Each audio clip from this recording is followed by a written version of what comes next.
Assalamualaikum warahmatullahi wabarakatuh. Apa kabar sahabat semuanya? Semoga sehat selalu, berlimpah rezeki, panjang umur, dan makin takwa kepada Allah Subhanahu wa Ta'ala. Sahabat sekalian, telah terjadi perdebatan suatu ketika antara guru dan murid, yaitu Imam Malik dan Imam Syafi'i terkait rezeki.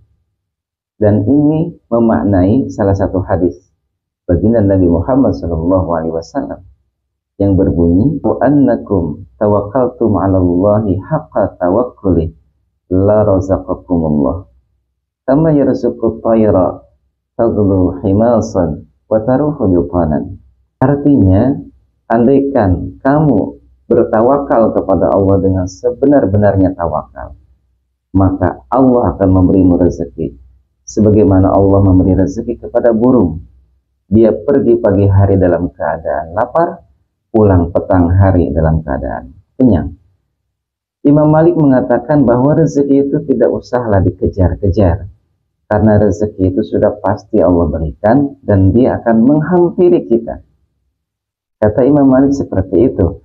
Sementara Imam Syafi'i berpendapat bahwa hadis ini harus tawakal. Memaknai tawakal yaitu berpasrah diri kepada Allah dan menyerahkan sepenuhnya semua urusannya setelah berikhtiar.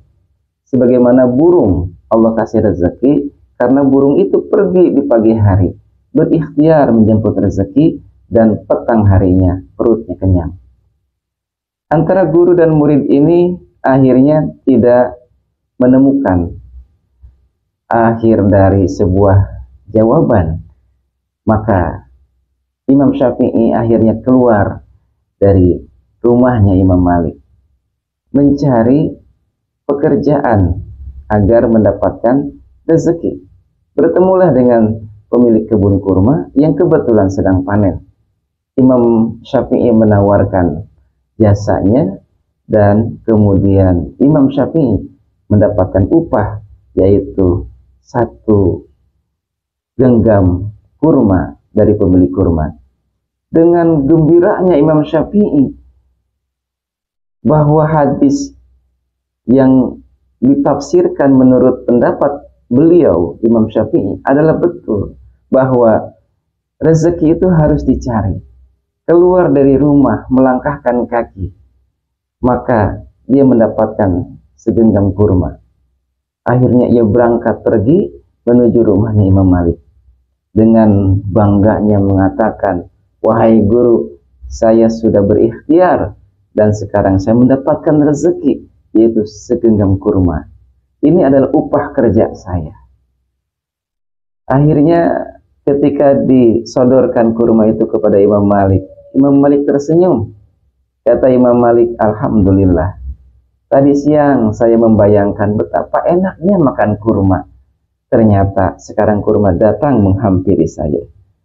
Sahabat sekalian, akhirnya guru dan murid ini tertawa riang bahwa dua pendapat mereka sama-sama benar memaknai hadis Rasulullah SAW.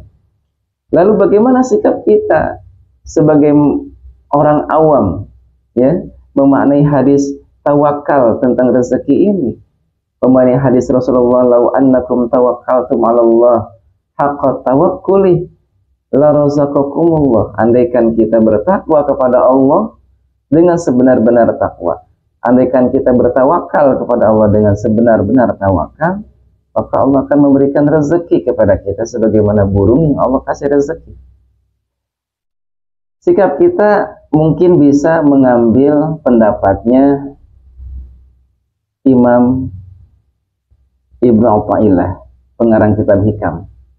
Syekh Ibnu Athaillah mengatakan bahwa manusia itu untuk urusan rezeki ada 2 makom. Yang pertama makom tajrid, yang kedua makom asbab. Apa itu makom tajrid? Makom tajrid itu orang yang fokus beribadah kepada Allah Subhanahu wa Ta'ala. Hatinya senantiasa terpaut kepada Allah Subhanahu wa Ta'ala. Dia akan menghindari hal-hal yang akan mengganggu dirinya beribadah kepada Allah Subhanahu wa Ta'ala. Dia sudah yakin betul dengan urusan rezeki dan tidak pernah khawatir urusan rezeki. Karena mereka itu sudah derajatnya wala khaufun alaihim walahum yahzanun. Sudah tidak ada rasa khawatir dan rasa takut, tidak ada rasa kesedihan karena ketakwaannya. Yang kedua, makom asbab. Nah, makom asbab itu adalah makom yang dimana harus ada sebab dulu, ya, hukum kasualitas. Harus ada sebab untuk mencari rezeki, keluar rumah dulu, melangkahkan kaki, ada pekerjaannya. Nah, ini adalah rezeki yang benar-benar dicari melalui kasab, ya, kasbi. Ini makom asbab namanya. Nah, kita, Anda semuanya barangkali masih dalam kategori makom asbab, yaitu derajat di mana kita ini harus melangkahkan kaki untuk mencari rezeki Allah. Tetapi dalam kondisi makom asbab pun kita bisa belajar sedikit-sedikit menjadi makom tajrid. Bagaimana caranya? Nah, ketika kita sedang mencari rezeki, keluar dari rumah, bismillahirrahmanirrahim, la haula wala quwata illa billah, dengan tujuan mencari rezeki, mencari uang, mencari bekal. Tujuannya, ya, niatkan ketika kita mencari rezeki itu, niatkan untuk ibadah kepada Allah. Niatkan bahwa bekal ini yang nanti kita dapat untuk bekal ibadah kepada Allah. Uang yang kita dapat dan dibawa ke rumah itu untuk anak dan istri kita. Agar anak dan istri kita, anak-anak kita bisa bersekolah, menjadi orang, menjadi anak soleh, dan istri kita pun menjadi orang yang soleha dengan rezeki kita yang kita bawa dari luar rumah. Niatkan semuanya ibadah. Dan ketika perjalanan kita mencari rezeki, waktunya sholat, Allahu Akbar, berhenti dulu. Jangan kajong-jonan, kata orang Sunda. Ya, serius mencari rezeki. Ketika waktunya sholat, ya sholat. Ketika waktunya duha, ya, datang zuhur sholat, datang asar sholat. Jadi kita sedikit-sedikit, ya, dari makom asbab menuju ke makom tajrid. Hati kita itu tidak terlalu cinta kepada dunia walaupun kita masih di derajat makom asbab. Nah, sahabat sekalian, barangkali bisa disimpulkan bahwa untuk urusan rezeki pendapat Imam Malik betul, ya, dan beliau adalah golongannya makom tajrid. Imam Syafi'i juga betul, dan Imam Syafi'i ini menjadi sebuah golongan dari golongan manusia, yaitu makom asbab. Makom tajrid, ya seperti Imam Malik, duduk, tidak kemana-mana, cukup beribadah kepada Allah Subhanahu wa Ta'ala, rezeki datang menghampiri. Imam Syafi'i, makom asbab, bekerja keluar rumah, lalu membawa rezeki itu dari luar rumah ke dalam rumah. Makom asbab, ada sebabnya untuk mendapatkan rezeki. Tetapi Imam Malik tajrid, diam, bertakwa kepada Allah Subhanahu wa Ta'ala, yakin bahwa rezeki itu sudah Allah atur. Nah, itu makom tajrid. Nah, kita bisa di dalam kehidupan kita mengkondisikan diri. Dalam kondisi ini saya harus makom tajrid, dalam kondisi ini saya harus makom asbab. Misalkan, ya, ketika kita sudah berusaha semaksimal mungkin, mentok, ya, mentok, pikiran mentok, ide mentok, dengan makom asbab kita, ya, dengan sebab kita berusaha, ternyata tidak ada hasil yang signifikan, ya sudah, kita lari ke makom tajrid, pasrahkan diri kepada Allah dan pasrahkan semua urusan kepada Allah, dan yakinlah setiap ikhtiar yang sudah kita lakukan, lalu kita berdoa kepada Allah, Allah yang akan memberikan jalannya, karena hakikatnya adalah rezeki dari Allah Subhanahu wa Ta'ala.